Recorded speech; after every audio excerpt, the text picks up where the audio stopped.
Right. So here we are. It's Bruce Firestone with Kyle Naylor. Say hi, Kyle. Hey, recording. Hey, recording. So what we're doing is we're talking about Kyle's real estate future. He's 26 years of age. He's currently a lieutenant in the Navy, based in Halifax, and he likes real estate. And so he's asked me a question. He's got a little bit of extra money, and should he use it to pay down his existing mortgage, buy another property, and if he is going to buy another property, what kind, and or buy some land. All right. So I'm going to show you a spreadsheet that I did 20 years ago that kind of answers the question. All right. So I'm going to share my screen with you. Okay, Kyle? Yeah. All right. So this you can see was done. I don't know if I have the date on here, but it was like done in 2008. Can you see it okay? Yeah. All right. So the numbers are 20 years old, so that you would have to add a bit more the numbers, but the principle is the same. Yeah. So 20 years ago, you could have bought a home for $150,000 with, say, 25% down. So it means the equity that you would need for this purchase would be around $37,500. That's 25%. And we're ignoring closing costs. It would actually be a little bit higher, because you would have to put $37,500 of equity down. The balance would be financed by a mortgage, but you'd also have some closing costs, land transfer tax. In Quebec, it's called bienvenue tax. You'd have some legal fees, but we're going to just ignore it. I'm just trying to demonstrate a principle. So $150,000 purchase price, $37,500 equity. And you put down $112,500, or sorry, you acquired a $112,500 first mortgage. Back then, interest rates were higher than they are today. So this is 6%, but today it might be 2 or 3 or 4%, but doesn't matter. Something that you already are doing, Kyle, which I really think is smart, is you have relatively short amortization periods. Like on your house, I think you have an 11-year amortization period, correct? It was 20, I believe, when I started, but I got some money, and that's where when I started putting it down, and Right. I've probably put close to 50 into it. Right. So one of the things that I recommend to people, I have 5 kids. They're all about your age, right? So one of the things I recommend to my kids, and of course to the people I coach, is to have short amortization periods. A lot of realtors, coaches, bankers, lenders, lawyers, accountants, bookkeepers, they should say, Kyle, you should have a 25-year or even a 30-year amortization period. But here's a trick question for you, Kyle. It's not really a trick question. How long does it take to pay off a 30-year mortgage?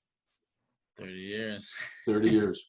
And so I want you to look at the cash flow that's available to you. If it's a rental property, from the rental property, if it's your own principal residence, your own personal cash flow. And I want you to compress the amortization period as much as you can. And the reason for that is there are really 3 main returns in real estate. The first one is cash flow. If you have a rental property and it produces a little bit of extra income a month, that's a good thing.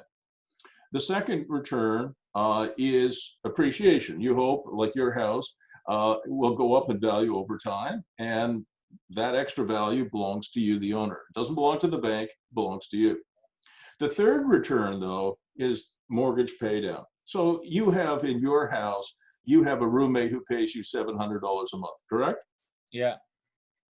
That $700 a month buys you beer, but you could also say that $700 a month pays for part of your mortgage, right? Yeah. So every month you make a payment, your mortgage goes down. That's called amortization. A shorter amortization period means you're paying it off faster. So amortization in the real estate game is your best friend. Why? Because we hope that the property that you buy will go up in value. And if you have a short amortization period, right, your mortgage will go down in value, correct?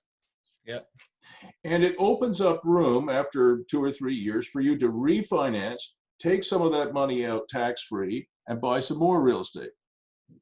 Yeah, I'm very curious about the refinancing. I don't know too much, and I hear people talking about it. And also, when you mention that you want your house to be worth as much as possible, because I pay cheaper property taxes because my house is valued less.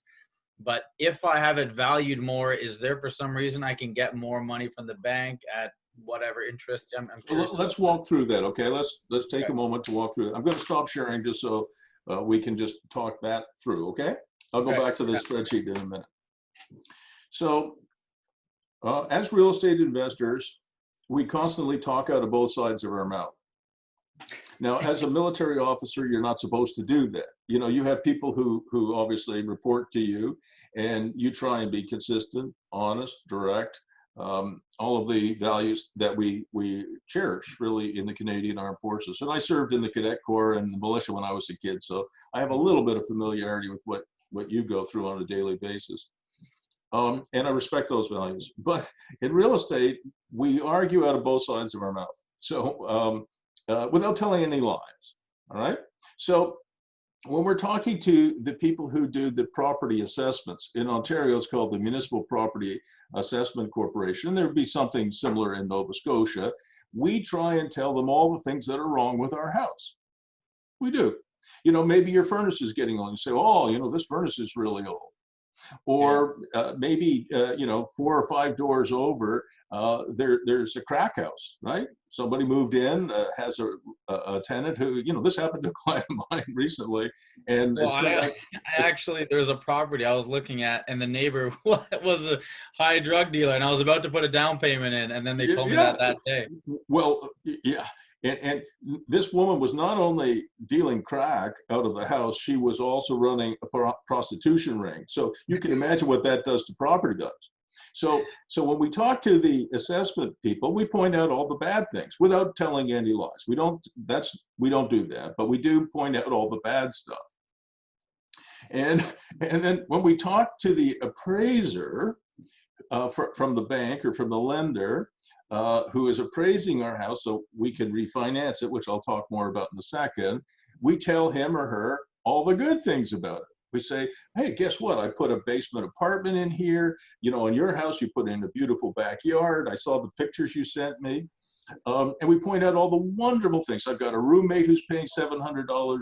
I got a microsuite in the basement or an apartment in the basement. I've renovated I've improved the, you know, the streetscape, if you will, and it's worth a lot. Now, why are we doing that? The reason for that is, let's say you buy a house for $300,000, and 3 years later, it's worth $400,000. So when you bought it, it was worth $300,000, and now you've argued with the appraiser, and he or she has accepted that it's now worth $400,000. Say your mortgage initially was $250,000, but over the next few years, you paid it down from $250,000 to $200,000. So your house went up to $400,000 in value, and your mortgage went down to $200,000, and the mortgage matures. So typically for real estate investors, especially young ones like you, I would want you to do mortgage terms that are 2 or 3 years, not 5 years, not 10 years. It's too long. And the reason you do a 2-year mortgage term or 3-year mortgage term is so you don't have to pay any penalties when you refinance. Okay, you with me on that? Yeah, absolutely. Thank you. So let's say you bought this place in Dartmouth for, I'm just making up the numbers, for $300,000. 2 years later, it's gone to $400,000, and the mortgage has gone down from $250,000 to $200,000. You've got $200,000 of room of equity in that property. Do you understand that? So it went up 100,000, so that's half, and the other half is that you paid down 100,000. No. So it went from 300,000 to 400,000. Yeah. The initial mortgage was 250. Yeah. And you paid it down because you had a short amortization period to 200. You paid it down. Okay, so you Right. paid it So down you paid 50. down Your 50. down payment was 50, and it increased to 100. There you go. So Okay. you've got 200,000 in room. So now, okay, so now Kyle puts a new mortgage on it. He refinances because the other mortgage has matured. Yeah. So Kyle puts a new mortgage of, say, 80% of $400,000. That gives him proceeds of $320,000, right? 80% of $400,000 is $320,000. Now the mortgage amount that's outstanding is 200. So you pay off the old mortgage and you're left with $120,000 in cash. Sorry, can you say that one more time?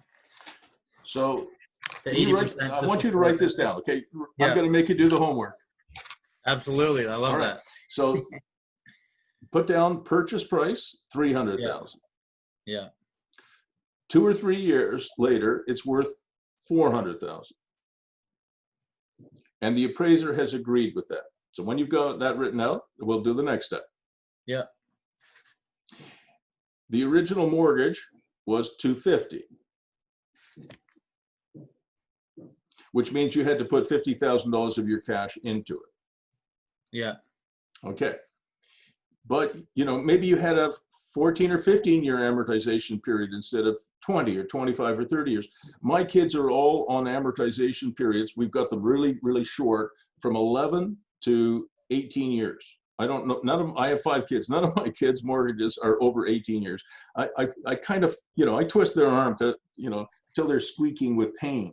You know, so I want short amortization periods. So over that 2 or 3 year period, we're going to assume that you paid off 50,000 of that mortgage. So now the mortgage, after 2 or 3 years, is down to 200,000. Yeah. All right. Now on the next line of your piece of paper, I want you to write down, you're going to do a new mortgage of 80% loan to value. That means 80% of the higher value of 400,000. But I still have the 200,000 as a mortgage, though. Wait, so you apply? Do you have a mortgage broker that you work with in Halifax? Yeah, he's an all-star. He keeps updating my my potential mortgage for this new property whenever the prices are. Like this guy. I get that. So what's your mortgage broker's name? Komal, Komal. All right. So Cole arranges when the mortgage matures after 2 or 3 years. When the mortgage matures, Cole arranges a new offer of financing of 80% of the higher value of the property. So 80% of the 400,000. All right? Yeah, 320. So that's right. So the proceeds from the new mortgage is 320,000. From that, you have to pay off the balance of the old mortgage, which was how much? 200. Right. So how much cash are you left with in your hand? 120. Correct. Now, question for you, Kyle. Do you pay income taxes on that 120,000? Based on everything you said, I'm guessing no. Correct. Because it's not income. Like if I loan you $2,000, you say, hey, Bruce, I want to buy an old clunker and I need $2,000. And I say, okay, I'll lend you $2,000. You pay me a little bit of interest. That money comes to you, but that's not income because you have to pay it back. Yeah. So that now all of a sudden you have $120,000 in cash in your hand, tax-free. Yeah. Now you go out and you buy another property. 2 or 3 years after that, you do exactly the same thing. But that's only if you have the 2 or 3 fixed rate. I have to wait till the end of that period. So by me making 5, I handcuffed myself? Yes. For people who are your age, like for people who are my age, you know, I'm 68, a lot older than you. So for people who are my age, you know, if they have a 5-year term, that's fine. They're not really building their real estate portfolios. Most of them, they're kind of winding down. So they can have a 5-year term. But for somebody like you, typically you would have either a 2-year term or a 3-year term because you want to build a real estate portfolio. If you have 5-year terms, you're kind of handcuffing yourself. It takes too long. All right. Yeah. All right. So when you talk to Cole, did I say his name right? Cole?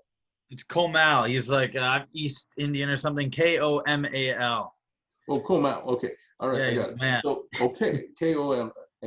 So when you talk, sorry about that. When you talk to Komal, you tell him, you know, the next mortgage we do is only going to be a 2-year term or a 3-year term. And it's going to have an amortization period as short as we can make it. So, yeah, so the amortization period is going to mean I'm paying more. But I didn't realize that you actually reset the amortization, but that makes sense because you're having a completely new term. Yeah, I didn't even think about that. Exactly. So that's going to be at the end of my 5. So that'll be like a year and a half from now. Okay. So, and the reason why I like shorter amortization periods is that obviously you pay off your principal faster. You understand that? But Nice. you're right. You're also paying more every month.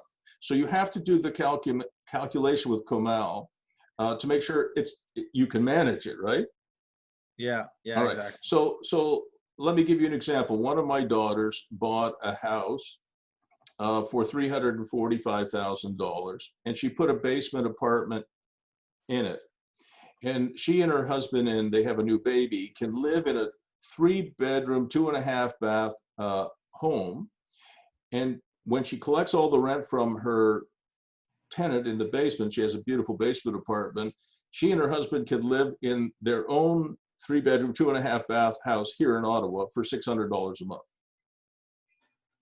You That's cannot rent because anything in Ottawa, not very much anyway, for $600 a month. Certainly, you can't rent a 3-bedroom, 2.5-bath house in Ottawa for $600 a month. There's just no way. and that's because that's their pay down plus what they're receiving for rent, or sorry. So it's okay. Let me just show. I'll just show you the rather than just guess. Yeah, I've seen all these lovely this this one example, very lovely. The renovations were incredible. I can't believe you guys did that all yourself. I saw that and I was like, I'd never be able to do that. Well, yeah, you can just hire a contractor. Yeah. My neighbor's a contractor, and he's the main reason why I've been able to do all these stairs and everything Yeah, like it's that. beautiful what you've done. All right, so hang on a second. I'll just show you. This is my daughter here, Hank. I've got 3 beautiful daughters. They all look like their mom. So this is Mimi here. Yeah. And what she did was she bought this 3-bedroom, 2.5-bath home with a single car garage. But you can see as you walk along this path, the land kind of slopes down. Can you see that? Yeah. And when you go around the back, when I went with Mimi to look at this, this big window and door, that was already there. So this is what's considered a walkout condition, Kyle. Yeah. All right. Excuse me. So that was already there. And I said, "Oh, Mimi, you're buying this place." She said, "Why, Dad?" And I said, "You'll see why." So some of the other things that we look for in real estate, Kyle, are we want to be close to really cool stuff, right? So this house that my daughter owns is about 7 minutes away from probably the best beach in Ottawa. She's a young person. Being close to a beach is kind of cool. Yeah. It's not far from really great shopping. I don't know if you have Farm Boy in Halifax or Dartmouth, but it's a wonderful place. It's about 4 minutes away from Farm Boy. It's very close to the Queensway Carleton Hospital, which is a big employment generator. So if you're adding a microsuite or a basement apartment, you want to be close to large employment generators, right? You want to have lots of tenants. And guess what's right down the road over here? School or something. No, DND headquarters. Oh, look at that. Military. Boom. Yeah. So when she bought it, she didn't know DND was moving. I didn't know either. But the old Nortel campus is right here, just off the map. Mm-hmm. So now there are 10,000 highly paid D&D personnel, like literally 5 minutes from her house. Who absolutely want to live in her place. Right. So that was just luck. That I can't take any credit for that. Hey, sometimes luck is Yeah. So the harder you work, the luckier you are. exactly. Yeah. All right. So here's where she is, and she's about 17 minutes from downtown Ottawa, which is pretty good. Absolutely. And she can walk to a major regional shopping center. In 10 minutes, she can walk to Bayshore Shopping Center. Another good thing. Do you know what a walk score is? No. So there's a free application that you can access online. You just put in the address and it will tell you how walkable the neighborhood is, how close to shops, schools, parks, That's super cool. etc. So her place is not a bad walk score, good transit score, lots of biking. And people like that, right? Oh, yeah. All right, so that's not bad. Now we're on the inside. So you remember that door and the window I showed you? Yeah. So it was just a basement. And what Mimi did with her contractor was she put this apartment in. So here's the living room. This is the kitchen she put in. The appliances are secondhand, but it still looks decent. Yeah. It's a one bedroom, so the tenant liked green, so we painted it green. Yeah. My wife and daughter took the cupboard out of the bedroom because the bedroom was quite small and put it in the hallway. And the reason she did that, or they did that, was to make the bedroom effectively bigger. And if it's a one bedroom, people don't mind changing in the hall. In a two bedroom, you wouldn't do this, Kyle, but in a one bedroom, it's okay. Yeah. There's the shower. Yeah. I That's don't know why there's gorgeous. more pictures here. Yeah, there was a stair going up to the main level of the house, but we removed that Yeah. just to make room for everything. But it gave her some extra storage space under here. Just another shot of the bathroom, Yeah. and it has its own washer and dryer. And this was zoned as R2. I'm not sure if you guys use the No, it's same. zoned as an R1. In Ontario, you are now allowed to put a basement apartment or a side yard apartment in all zones, no exceptions. Oh man, that is not Nova Scotia. Oh man, that is amazing. I had no That is idea. amazing. So this is an R1 zone, no problem. It's legal. The other thing that we do in all of the apartments, Kyle, that we rent is we put in tech packages. So when a tenant moves in, everything's there. And oh my gosh, thank goodness we did, because we have hundreds of these. And today, with people, so many people being locked in their homes, having good technology really makes a difference. Oh yeah, this And would be it's the perfect time for that. well, we've been doing it for 7 years. Yeah, But but now we're you really have glad more. we did it. So we put in Crave TV, Prime Video, Showtime, HBO, Spotify, which is the music service, Stars. We've got Netflix there, very good internet, good Wi-Fi, and we put in quite a bit of home automation. Do you know what this is? That's like a thermostat, but it's like It's super a fast. Nest T-stat that you can run from your phone. So we Oh, put an end to the arguments between, the upstairs and the downstairs. It's too hot, it's too cold, right? yeah. You can control it with your phone. And we don't have keys anymore. We put it, all of our apartments have keypads, right? That we can change with this thing, we can change the combination. So when we rent it to a tenant, the moment they move in, everything works.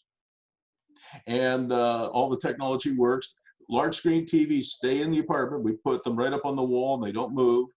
And all of the entry and exit is done with keypad. And so because otherwise, when you have 352 apartments, keeping keys, you need a whole Keys, friggin' yeah.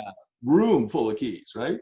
Yeah. No, So that's that's what very we do. smart. I mean, I can see myself moving towards somewhere if I had about 4 or 5 and you start You would doing do that. the same thing. Yeah. So think about that.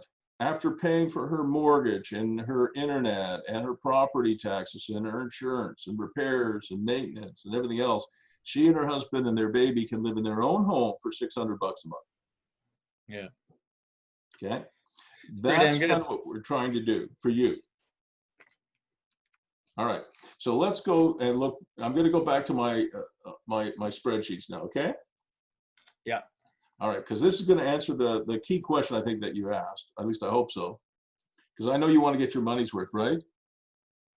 Absolutely. I mean, I think just for my space with my renter, which I don't always have, but right now 700 and I'm paying a monthly of about 1,200. Fabulous. All right, so let's go back to this one, okay? Now that Yeah. so the home was purchased for 150, 25% down, first mortgage of 112.5, interest rate 6%, amortization period back then 20 years. This place was rented for $1,200 a month. That's, again, remember, it's 20 years ago. Yeah. And the annual inflation rate for real estate back then in Ottawa was around 1.5%. It's much higher now, but Yeah, I'd imagine now. it will. So it means the home after 5 years would be worth about $162,000. And all of these spreadsheets that I create, Kyle, and I'll share some of them with you, they're all linked. So let's say we change a few things, okay? Let's say instead of being 1.5%, the inflation jumps to 3.5%, which is about what it has happened. Look what Yep. happens to the future value. Yeah. Did you see that? Yeah. Quite a change. I'm going to go back to what I had before. Now, here is the 16,000. principal paid on a 20-year amortization mortgage. So over the 5 years on this property, about $17,000 of principal is paid off that mortgage. You with me on that? Yeah, No, 1,200. $17,239. So over Okay, 5 years. so yeah, so she's paying 1,200, but not all that's going to the mortgage, but the Correct. Some of it's for 3,000 interest. is what's going Right. towards it. Now Okay. let's assume that she wants to pay off her mortgage faster, and we're going to change this 20 to 15 years. Watch this number on my spreadsheet. Okay, I'm going to change it from 20 to 15. Whoops, 20 to 15. And when I hit the enter key, watch what happens down here. Okay, you ready? Yeah. Look at how much more she's paid on her mortgage. She 27,000. probably has a few less nice appliances and didn't get to go out as many times that year. Correct. You got it. You got it. All right, so let's go back though to what we had originally. All right, so now this is a little bit more difficult to understand. Do you know how to calculate internal rates of return? I saw that super long equation and I tried to throw it in. I forget if I did that on mine. I might not have, but Okay. I think I tried to map it out with those 3 columns. Well, I am going to send you this spreadsheet so you can practice, all right? Okay, yeah. And I'm going to send you a couple of tutorials for you to do, okay? So I'm going to just go over here onto my YouTube channel. So here, I don't know if, can you see okay? Yep. So this is how to properly analyze real estate investments using a spreadsheet. And you can see whose house I'm looking at here, right? Yeah. Right. So my poor daughter is getting, yeah, I use her a lot, I guess. Too bad for Mimi. So I'm going to just boot up my email. Give me 1 second here. I've been really having significant issues with my computers over the last few days. And by the way, I'm going to send you an e-transfer. I apologize for double billing you. Hey, no worries. I know it was totally accidental. When I got that, I went, red in my face, and I'm just. I was just wondering. I'm like, no, is this something I missed in the clause? No, you did not. Just we're converting all of our computers to solid state drives, if you know what those are. And they're faster, they're more reliable, probably last longer. Yeah. So anyway, I am going to send you. You're going to get it now. I'm doing it as we speak. I'm going to send you this. This. I'm going to send you how to properly analyze real estate investments using a spreadsheet. It's about a 37-minute training video, and I want you to try it, okay? And if you're struggling with it, that's okay. You can email me or text me, and we'll see if we can walk you through it. So I'm going to send you a couple of emails right now. You should get them in a minute. Yeah, this is great because my realtor, she knows the majority of this. But for example, I was just looking at a property. It's only a 5-minute drive for me, which was one of the main reasons I liked it because I wanted something close. But the rate of return overall wasn't, all I was thinking was like, yes, I'm getting that much cash per year, but I wasn't thinking about how much money for renovations. Yeah. I wasn't thinking of all of that. All right, so I'm sending you these 2 training videos. Okay, this one's a little longer. This one's a whole hour. But Kyle, if you are you're 26 years of age. If you are going to continue to invest in real estate, you have to spend some time now as a young person to learn this stuff. You cannot, look, I'm sure your mortgage broker is really good. I'm sure your realtor is really good. Great, I'm super happy for you. But the stuff that I will teach you is fundamental to being a successful real estate investor, because with all due respect to mortgage brokers and realtors, they don't know the stuff that I do. You got to remember, I've been teaching this stuff since the 90s. There's a reason I paid Bruce. I trust you, and I really know that I need to know this. I can't depend you do. on and look, I know because you're an officer in the Canadian Armed Forces in the Navy that you're not a lazy person. I get that. So I'm going to send you that. One other video that I'm going to send you, training video that I'm going to send you, this is Tristan Pelche. He is also a former officer in the Canadian Armed Forces. He spent 10 years serving. And we did something called the Standard Residential Lease Terms Explained. This one is a very long video, but Oh, I I can't wait. really That's want awesome. you, I want you and your girlfriend to look at it, okay? Absolutely. I'm super excited for that because my parents gave me a sample one, but this is gold. This is gold. So you are going to learn things, and your girlfriend, I know, is interested in property management, right? Oh, I'm hoping to get her interested. Well, So, if she isn't, then you're going to have to get somebody else. yeah. But Tristan and I recorded this, and you are going to learn from this hour and a half things about how to do proper residential leasing. You're not going to learn from anyone else. It's an hour and a half. It's quite a long, drawn out thing. But Hey, Tristan, nothing wrong with that. listen, to me, he's a kid. He's older than you. But Tristan spent 10 years in the military, and this kid, he's not a kid, but this kid is a tremendous top-end real estate investor. He's both a realtor and a real estate investor, and of course, a former military officer.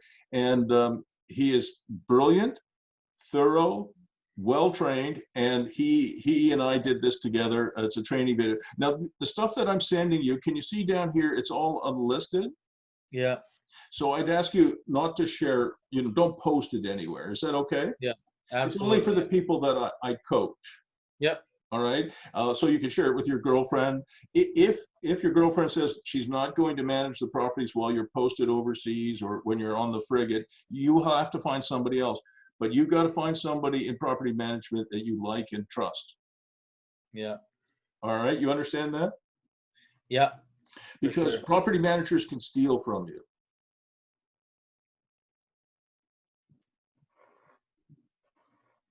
Perfect. I'm going to tell you how they can steal from you so you know.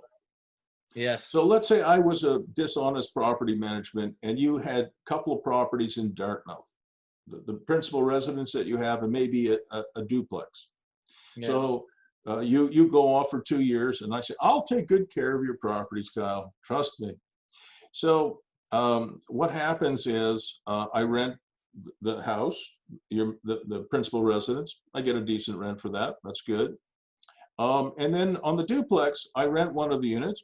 Great. But the other one, I say, Kyle, I'm really having trouble renting the other one. But in fact, I've got tenants in there, but I made a deal with them to pay cash. Yeah. So for 2 years, you're getting about 2/3 of the rent that you were expecting. And the property manager keeps telling you, oh, geez, the rental market's tough. I haven't been able to get a good tenant. But your property manager, in this case me, is pocketing one of the rents. That happens a lot. Really? Yes. So you gotta have somebody who knows how to do proper leasing and also proper property management. And somebody you like and trust. If you don't trust, in the military, the number one thing is trust.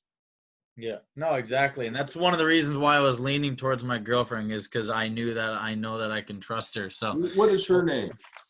Leah. Leah is the girlfriend. And how old is she?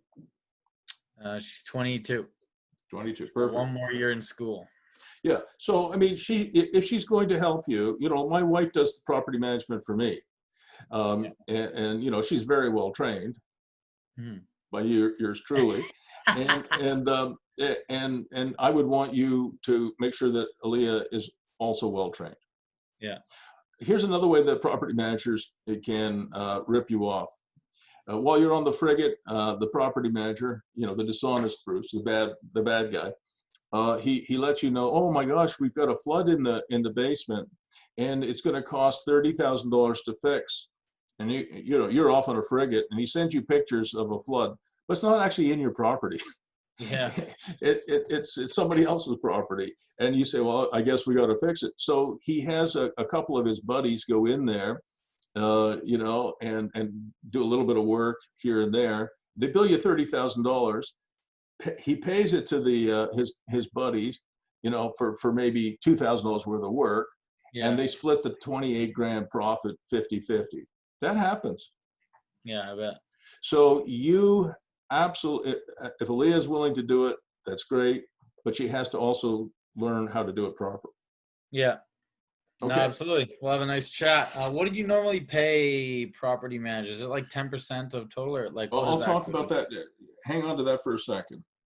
So one more thing that I would like you to um, to know is that just so you know, I have an entire like 2-hour lecture on proper property management. So the hour and a half video that I just sent you on proper residential leasing is about leasing.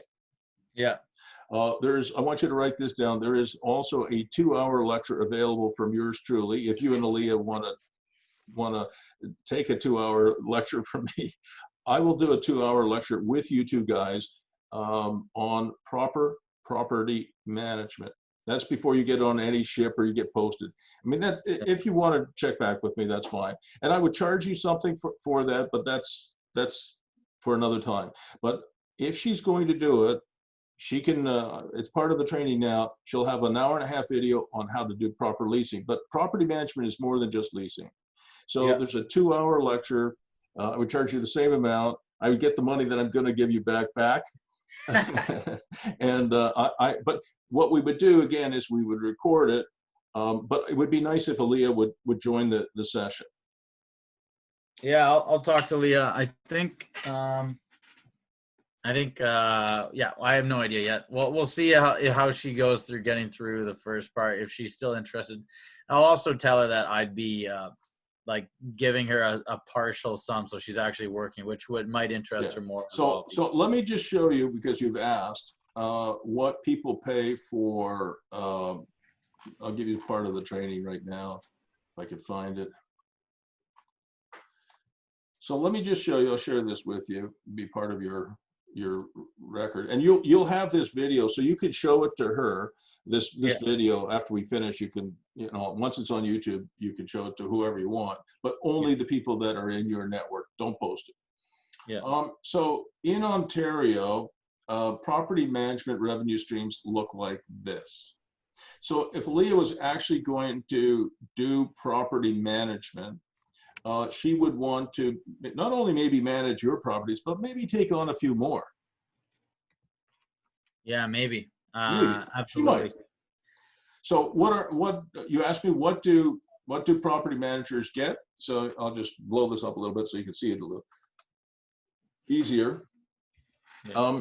Typically, property managers charge 6 to 8% of the rents. Some places are 4 or 5 or 6%. Some are 7 or 8. But don't pay 10%. That's too much. Okay. And when a property manager does a lease, typically she or he gets a little bit of money for doing the lease, typically a half a month's rent. Okay. When you're doing property management, you should try for 2-year leases. Think about this. Let's say you eventually have 350 apartments and you lease them for 1 year, all of them for 1 year. It means you have to do 350 leases a year. Yeah. If you lease them for 2 years, which is what we do, it means you've reduced the amount of work you do by a factor of 50%. So try for a 2-year lease term as opposed to 1.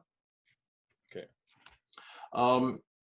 The other thing that property managers do is every time they do a piece of work, so if they call a plumber and they have to pay the plumber $100, they typically charge a 15% admin fee on that. So let's say you and Aaliyah were managing somebody else's property and you had to call a plumber and you had to manage the plumber while he was working on the property. When you bill the client, you wouldn't bill the client the $100 you paid the plumber, you would bill the client $115. Okay. So you make a little bit of money. Mm-hmm. If a property manager is managing Airbnb properties, you know Airbnb, right? Yeah. That's a lot of work. So Yeah, it's not 4, 5, 6, 7, or 8% of revenues. If you and Leah were managing Airbnb or vacation rental by owner, because it's so much work, you're going to charge 15 or 20 or even 25% of the rents, because the amount of work you have to do in Airbnb, it has to be cleaned. You have to answer a million texts. People will be texting you at 3 o'clock in the morning, Saturday or Sunday morning, because they're drunk and they can't connect to Netflix. Trust me on that. So you definitely aren't going to do it for 6 or 7 or 8%. You'll go broke doing that. I think that's enough for now. That you get the message. No, that's great. There's a 2-hour that's lecture there, and I'm not going to give you the 2-hour lecture now. I'm going to get more money out of you. All right. So let's go back to my spreadsheet. I want to get through this spreadsheet because this will answer your question. Okay. All right. So I'll share my screen again. All right. So I sent you the tutorials on how to calculate internal rates of return. But now I'm going to teach you something else. I'm going to teach you a cap rate. Okay, I'm going to teach you how to calculate a cap rate. And I'm going to stop sharing again. All right. So are you upstairs or are you downstairs in that house of yours?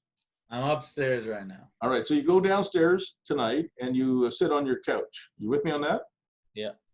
And you find in your couch $300,000 in spare change. Okay. All right. So you call me up tomorrow and say, hey, Prof. Bruce, I found just like you said, I found $300,000 of loose change in my couch, and I'm going to go out and buy a property. All right. So I'm going to make you do some work. You got a calculator there? Yeah. All right.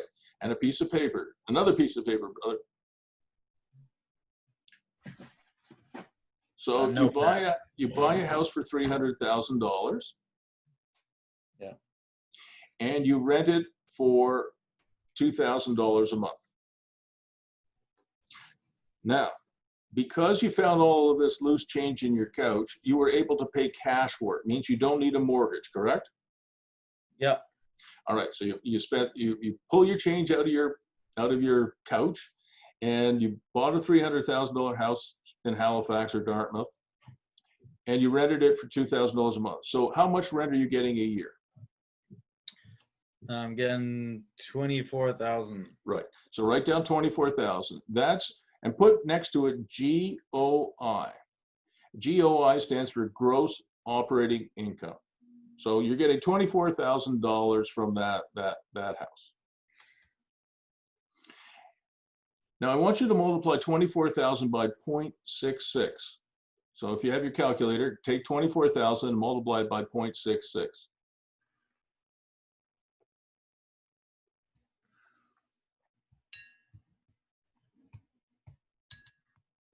15,840. All right, so write down 15,840. That's your net operating income. And the reason there's a difference between the net operating income and the gross income is that that 34%, that's just a rule of thumb, Kyle. It's just an approximation, okay? It's a shortcut. So that 34% covers property taxes. I want you to write that down. Property taxes. Yeah. Insurance. Repairs and maintenance. Property management. Vacancy allowance. And make good costs. Make good costs are things like, when a tenant leaves, you clean up the place and you repaint it, right? So about what that's saying is about 34% of all the money in residential real estate that you get goes out the window for all of these costs. That's called OPEX, O-P-E-X. So write down next to all of that, O-P-E-X. You'll see that a lot as you become a real estate professional. OPEX just stands for operating expenses. Now you notice that there's no allowance for mortgage or mortgage interest in that, correct? Yeah. The reason for that is you paid cash for this house. You don't even have a mortgage. Yeah. So you are left with net operating income of 15,000 and change. All right. Yeah. Now divide that 15,000 and change by the purchase price of 300,000. What do you get?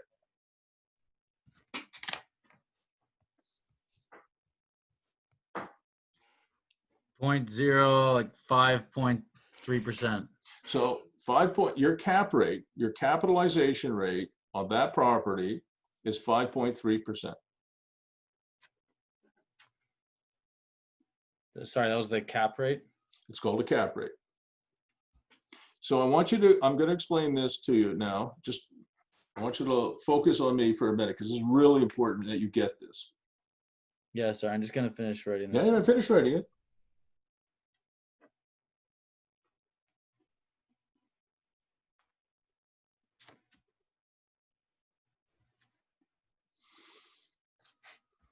All right. All right. So rich dude Kyle buys a house for $300,000 in cash and ends up with just over $15,000 in his jeans at the end of the year. If you had taken that same $300,000 and put it in your bank, what kind of interest rate would you get from the bank today? 0.8%, maybe. Yeah, let's assume for the moment that you got 1%. Sure. So how much would you have gotten on your $300,000 in a savings account in the bank? 3,000. Right. So skill testing question number 2. What's better, 15,000 or 3,000? 15. You got it. Oh my God, you're super smart. All right. So now, in addition to that $15,000, let's assume that the house goes up in value 3% a year. What is 3% of $300,000? 9,000. Right. So you know, if you're comparing what the bank gives you, which is 3,000, with what the value of the house is, it's not 15,000 versus 3,000. It's 15,000 plus 9,000 versus 3,000. Yeah. So actually, you made on that house about $24,000-$25,000 in that first year. If you don't sell. Well, I'm not teaching you to flip houses. I'm teaching you to buy and hold. No, exactly. I was just I'm saying. not teaching. No, if you ask me to flip houses, we can get off the call right now. I can do other things because don't worry. I'm not. I don't want to flip houses. Everybody who flips houses, trust me on this, flips until they flop. Everybody. And I've got people who teach people how to flip houses. One coach told me 94% of his clients fail. God damn. And I can tell you, in my coaching practice, about 97 or 98% of my clients are successful. It's not, I don't have a 100% track record. I'd be lying to you. But this poor young man who was a real estate flipper told me that in his coaching practice, if I had a 94% failure rate, I would find something else to do with my life. And you would too. It's just no way I'm going to tolerate that. Anyway, by the way, that young man died. Oh, that's sad. Yeah, he died. COVID-19 killed him dead in his 30s. No way. Yeah, 3 weeks he was, 3 or 4 weeks he was dead. Jesus. Out in Manitoba in Winnipeg. Nice man, but his coaching practice was terrible, and I hope he's in heaven. But yeah, I mean, even young people are dying from this friggin' disease. I was about to use another word. Anyway, so okay, so now we're going to do a case 2. You ready? Ready. All right. So rich dude Kyle bought this house for $30,000. Sorry, $300,000. What am I talking about? And what he decided to do after he bought it was he decided to animate it. You've been reading about animation, right? Yeah. And I'll show you what he decided to do. All right. So I'll share my screen again with you. Oops. So this is my animation screen, right? You know who Frankenstein is, right? Oh, yeah. You put the electrodes and, you know, he jumps up and runs around. Yeah. So what Kyle decided to do when he bought this $300,000 house is he decided to convert one of the rooms into its own microsuite. All right? Yeah. Microsuites are the hottest trend in real estate around the world, not just in Halifax or Ottawa or Vancouver, but in Los Angeles, San Francisco, Beijing, Shanghai, Vienna. And the reason for that is people don't really want roommates anymore. And the reason for that is roommates typically tend to argue. So I come home, say you and I were roommates, and I say, Kyle, who drank the last of the beer? Kyle looks at me, oh, I didn't. And then you come home a few days later, who ate the last piece of pizza? And I go, well, I didn't. Well, of course I did. And then one of us comes home and says, hey, it's your turn to clean the bathroom. No, I did it last week. It's your turn.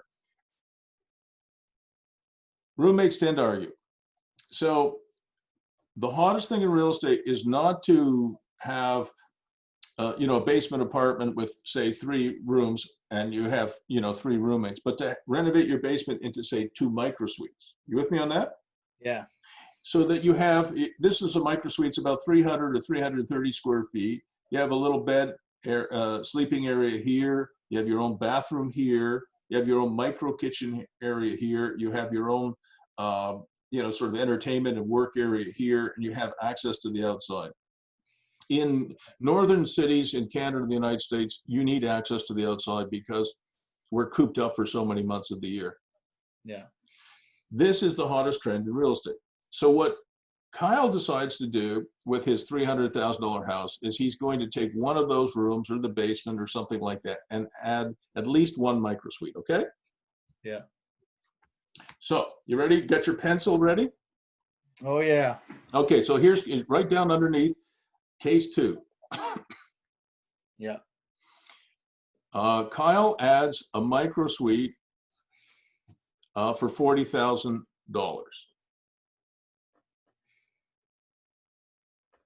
He furnishes it, puts the bed area, it's like a little studio apartment. He furnishes it, so it's furnished and everything else. And Kyle rents that out for $1,000 a month. Okay? Yeah. So you take $1,000 a month, you multiply it by 12, you get $12,000 a year. Yeah. Now you have to multiply that again by 0.66. What do you get?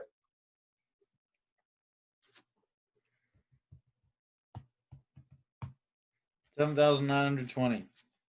Right. How much was it? $7,920. And you spent $40,000 putting it in. So what's your cap rate on it?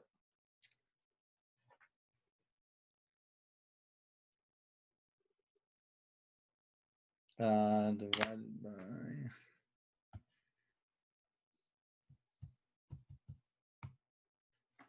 19.8%. All right, so write that on your piece of paper. The cap rate on your microsuite is 19.8%. Again, skill testing question. What's better, 19.8% or the 1% from the bank? 19.8. So you're 3 for 3 so far.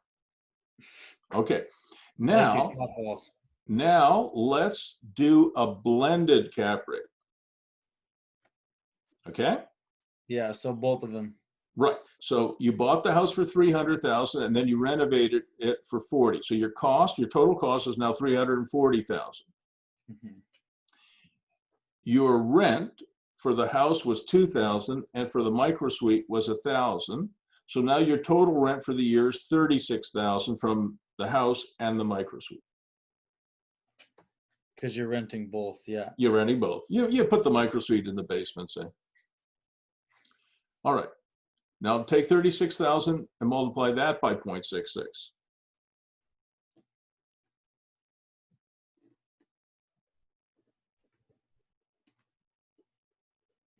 Sorry, just making it so I can figure it out later. 1,760. Well, you want to do it on an annual basis. So multiply that by 12. Well, isn't that, sorry, I said 23,760. 36,000 okay, times. 20. Okay, you got it. So take 23,760 and divide that by 340,000. What do you get?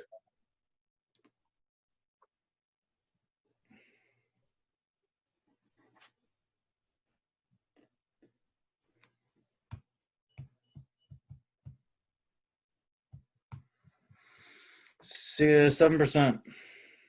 Right. So your cap rate has gone from what was it, 5.3%?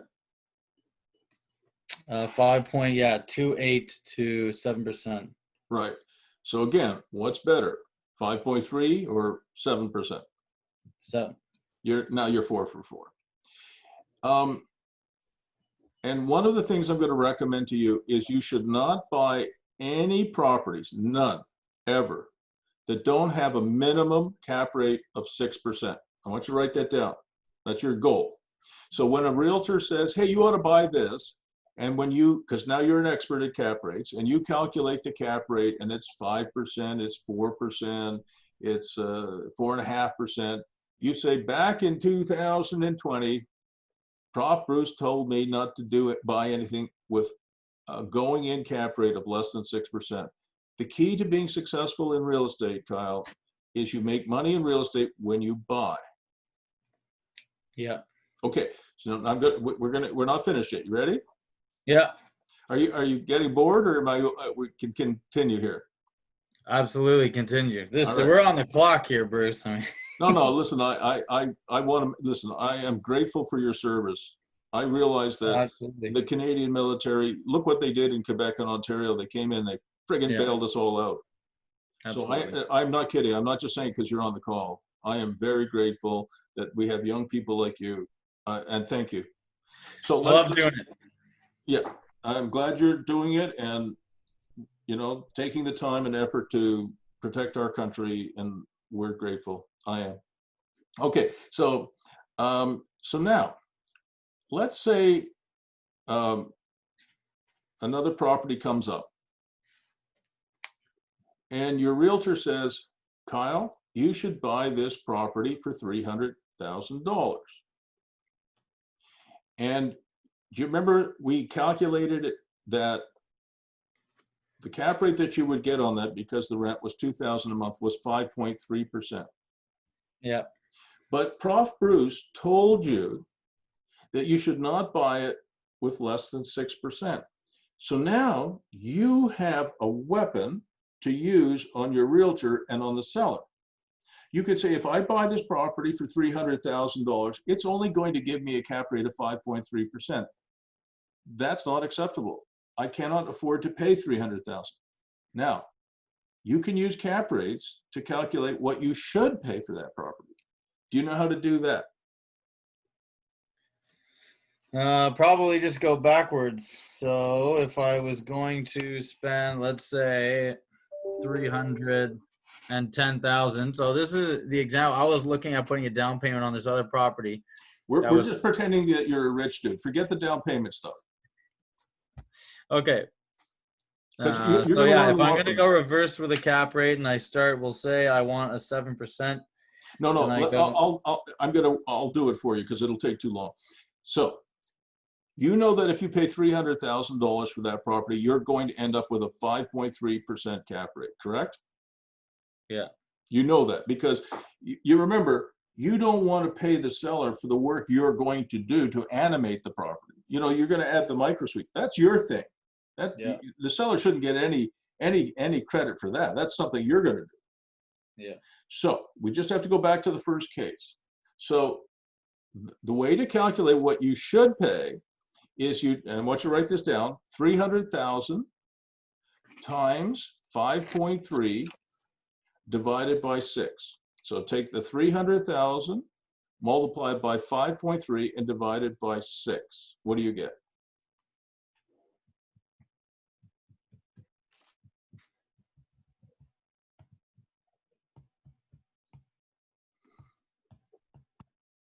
$2,650.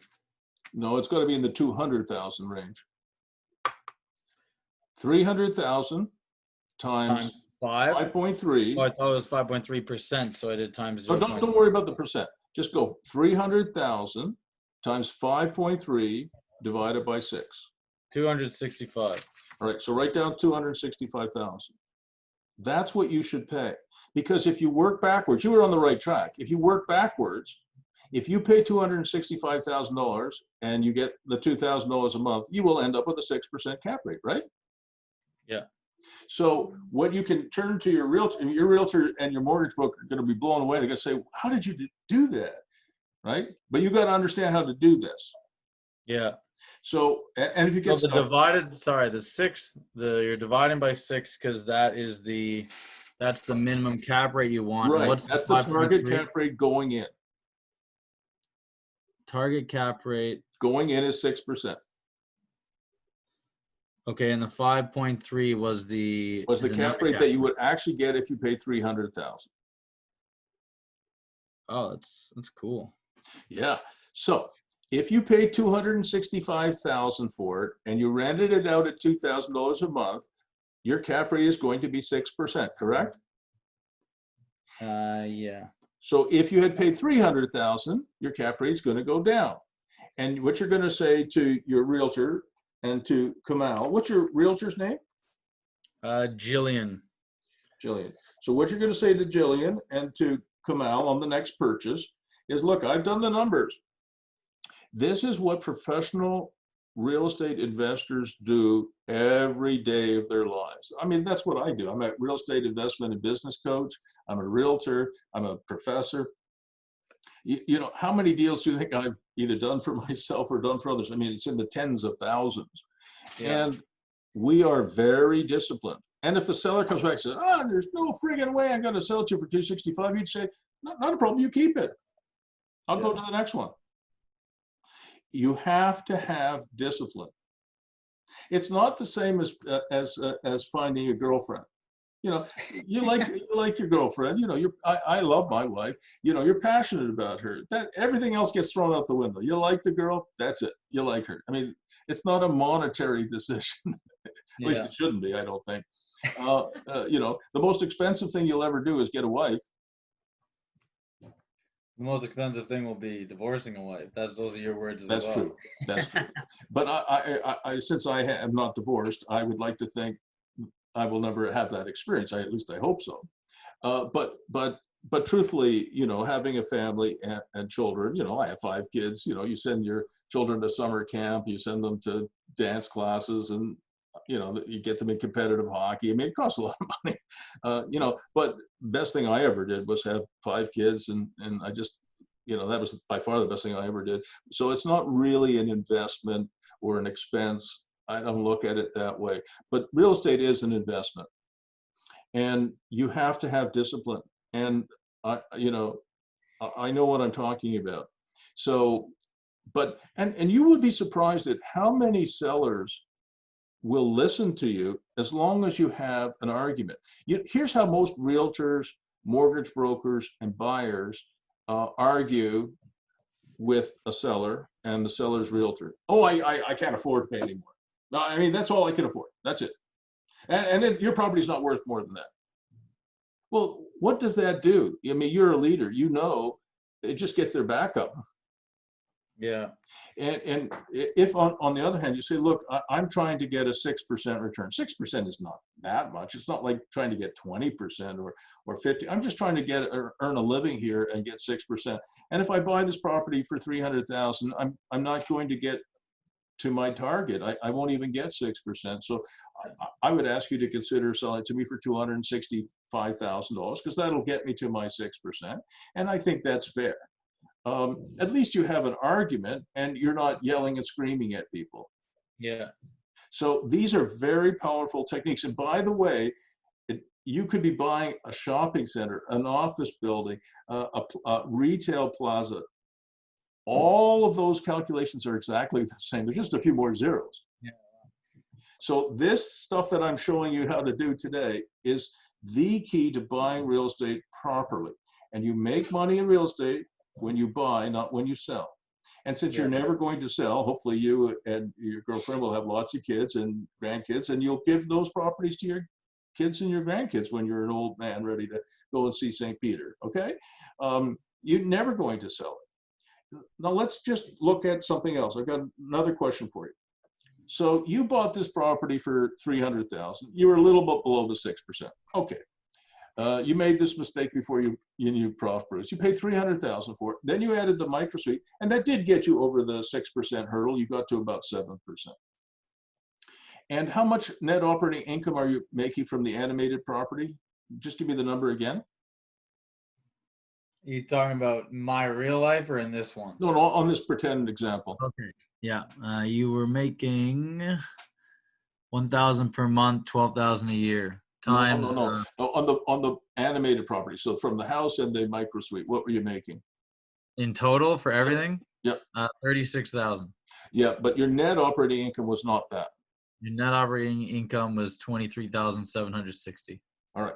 So you bought this property, you paid a little bit too much, but after animating it, you were making almost $24,000 a year from this property, correct? Yeah. How much money would you like to earn from real estate when you're 50? A year. Probably, if the dream would be that I could quit earlier. If I was making over like 120 a year, that'd be Okay. Let's assume that you wanted 200,000 a year from your real estate portfolio. How many of these imaginary properties would you have to acquire to get you $200,000 a year? so that he's getting 23, so he's getting just under 25, so we'd have to have at least 8. Right. So if you bought 8 of these properties over the next few years and you paid off all the mortgages, right, with those short amortization periods, Yeah. by the time you are 45 or 50, you own 8 of these properties, the mortgages are paid off, you will have 8 times 23,760, right? So I'll do the numbers this time. 23,760 times 8, you will have $190,000 of cash in your jeans every year. Hopefully, if you have a good year and you don't have a lot of vacancies and everything like that. Well, you've got to remember, you own 8 of these places, but you've got 16 tenants. Yeah, no, it's just because obviously you had the 34% covers all those things. I'm saying obviously. Well, the 34% we hope covers everything, including vacancies. Yeah, exactly. So you have 190,000. You and Aaliyah, if you get married and have a bunch of kids, there you are. You're still young, in your 40s. She'll be in her 40s. You'll be close to 50. And you have close to $200,000 a year in net operating income.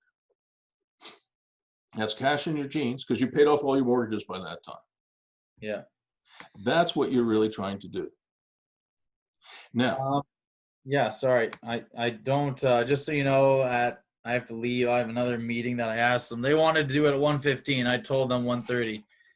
So how much time have we got? We have 11 minutes left. All right. Well, okay. So, all right. So now let's assume you wanted $190,000 of retirement income, but you decided you were going to save money. Instead of investing in real estate, you were going to save your money and put it in the bank at 1%. How much would you have to save between now and the time you're 50 to have $190,000 in net operating income? Well, 1.9 million. No, 19 million.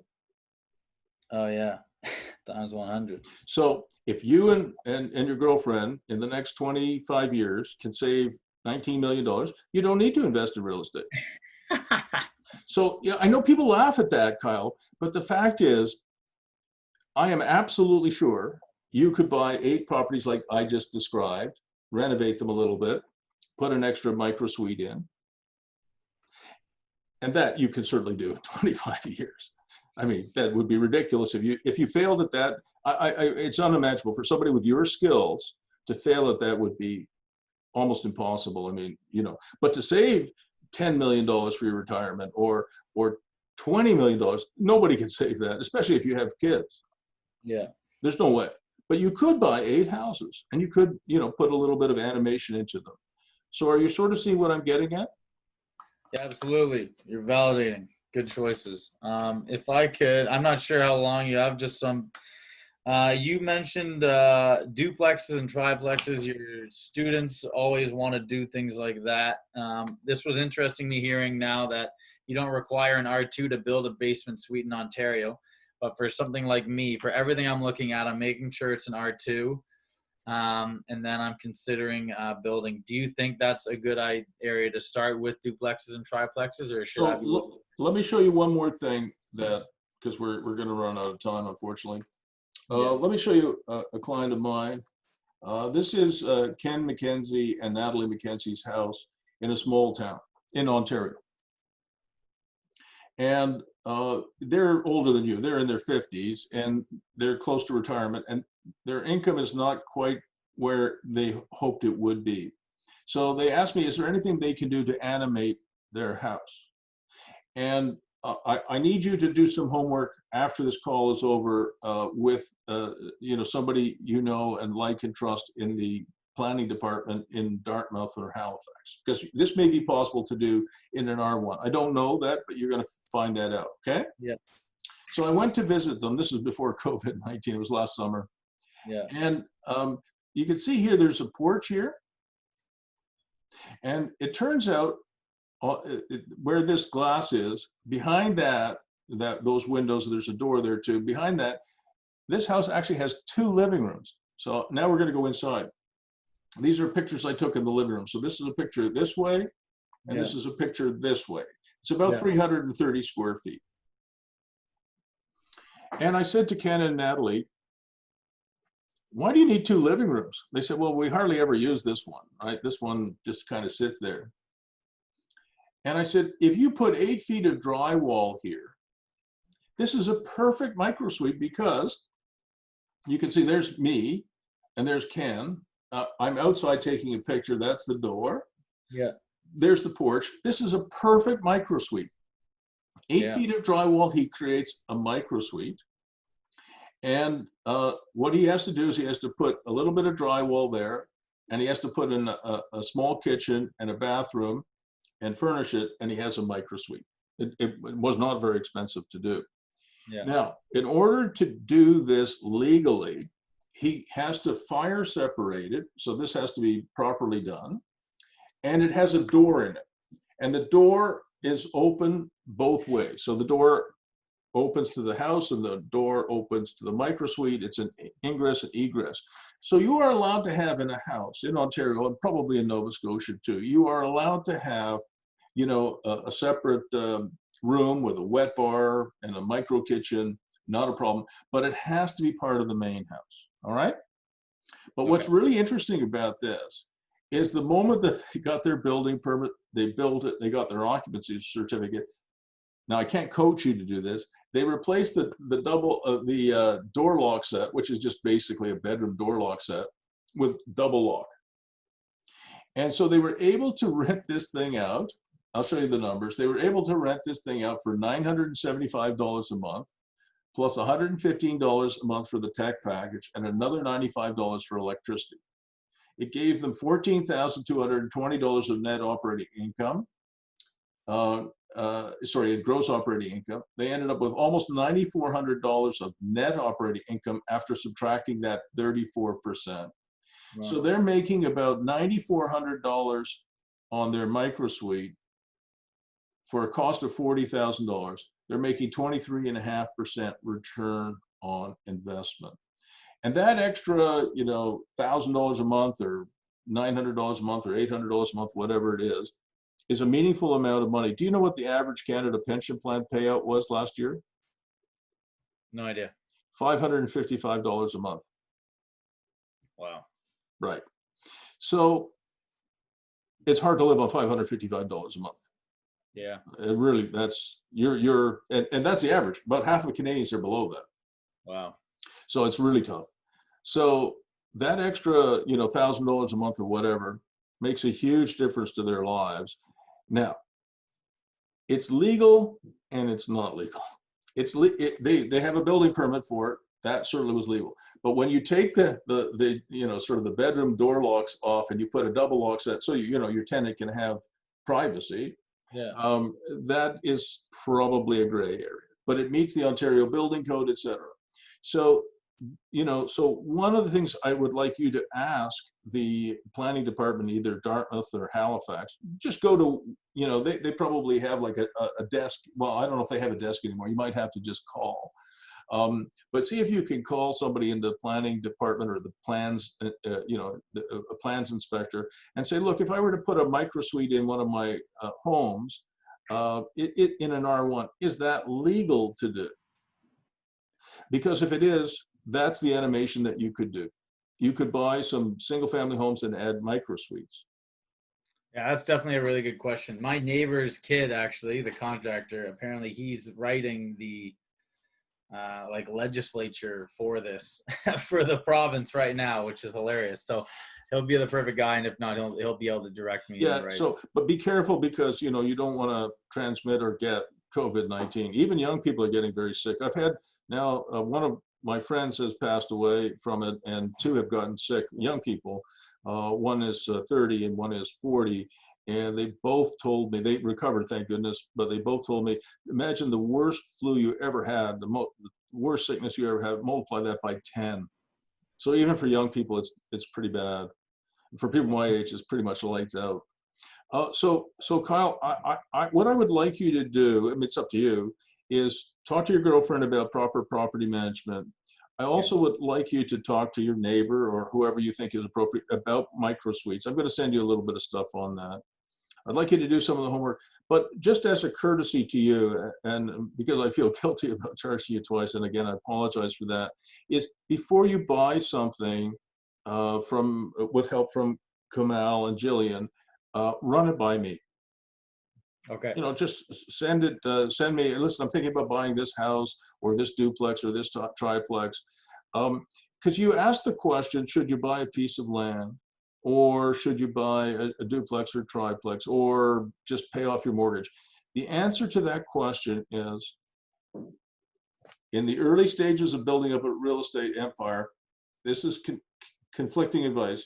You want to pay off your debt as fast as you can, and you want to add to your debt as much as you can.